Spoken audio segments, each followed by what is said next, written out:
Hey, welcome back to Cool Kids Art, and let's draw something super easy from Fortnite, and it's just gonna be the Slurp Juice bottle. So let's get started with a quick sketch, and then I will show you line by line on how you can draw this.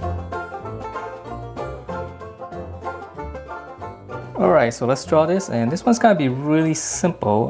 It's just gonna be a jar, so we're just gonna draw the lid first, so we can just draw one line like this, a curve, and then we're gonna go up, just straight up.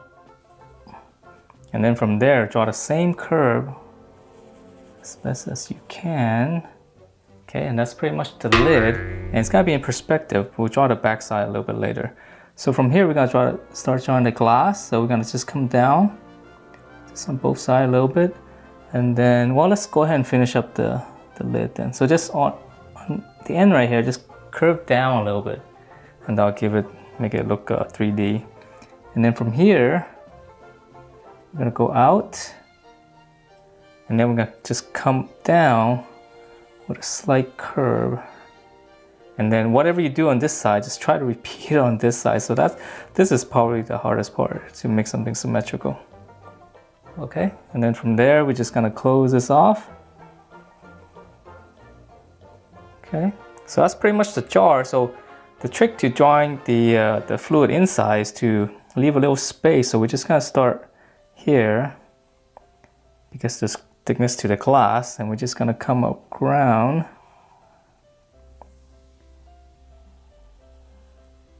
Okay, so once we have that, then we can draw in the actual juice in there. So just kind of make it flow a little bit. Let's go up, curve down, and let's go this one, connect there, and then we're gonna follow this curve. Just kind of go. Okay. So make it look like it's kind of moving around. And then for the glass, we can add a little bit of this kind of stuff on the edge. Make it look like, there's some kind of refraction going on. And then on the inside, looks like there's some stuff in there, right? I'm not sure what this Slurp Juice is, the content of this Slurp Juice. So we can add in some stuff here and there. And that's it for this super easy juice bottle from Fortnite, and hope you guys like the way it turned out. And if you do, please do give me a thumbs up, and I will see you next time.